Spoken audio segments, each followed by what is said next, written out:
Potem je tukaj komedija za narodov blagor. No, tukaj pride v ospredje to slovensko malomeščanska družba, ki jo Cankar torej postavi na oder drame. To malomeščanstvo je polno, kot veste, izobražencev, ki se dejansko imajo torej za neke napredne v družbi, imajo neke napredne ideje, delajo torej za ljudi in so izrazito v tem primeru, torej v komediji za narodov blagor, liberalno smerjeni, torej Grozd in pa Gruden. Tu imamo najprej temo nasprotja, torej pozitivni, negativni liki, laž in resnica.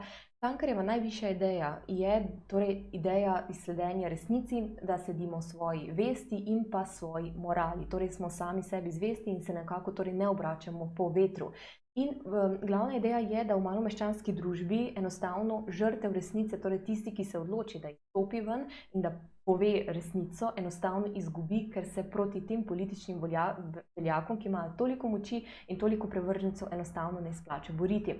Potem pa imamo motiv konflikta zagotovo med vladajočo stranko, torej to liberalno, in na drugi strani torej intelektualcem, ne glede na to, katerega intelektualca tukaj mislimo, torej ali gre za Ščuko v Narodov blagor, ali za Maksa v Kralju na Betajnovi, ali za torej Jermana. Skratka, motiv posameznika proti družbi. To je glavni motiv, ki se nekako pelje čez vse Cankarjeve drame.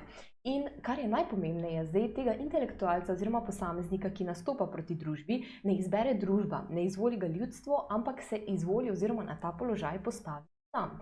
In Cankar, mislim, da je tudi sporočilo same drame za Narodov blagor, da so vodilni pri družbenem napredku in razvoju torej ti v bistvu hlapci oziroma preprosti ljudje.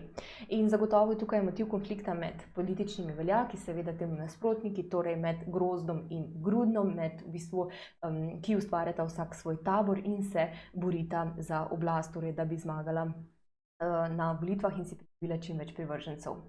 Potem je tukaj motiv dvojne morale. Kaj to pomeni? Zopet čez vse Cankarjeve drame se pojavlja torej motiv dvojne morale. Na eni strani ljudje se pač delajo za dobro ljudi, za dobro ljudstva, na drugi strani pa vidimo, da jim dejansko gre samo za svojo lastno korist.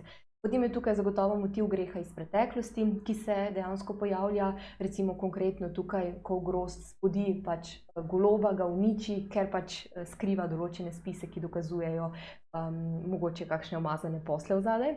Potem je tukaj motiv političnega oportunizma. Oportunizem enostavno, po domače povedano, da pomeni, da se pač obračamo po vetru, da smo na tisti strani, na tisti recimo politični strani, ki je trenutno vladajoča, ker vemo, da nam bo to pač najbolj koristilo.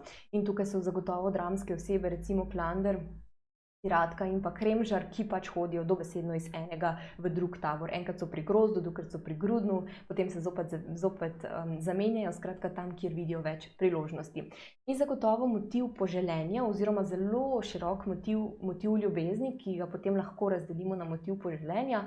In sicer v tem smislu ti ljubezenski trikotniki, se pravi Grozd, Helena in Gornik in pa Kadivec, Matilda in Gornik, ampak v tem primeru gre torej samo za to, da bi tega Gornika Grozd peljal na svojo stran. Se pravi, ne gre tu za neko ljubezen ali kakršnakoli čustva, ampak samo za nabiranje političnih točk.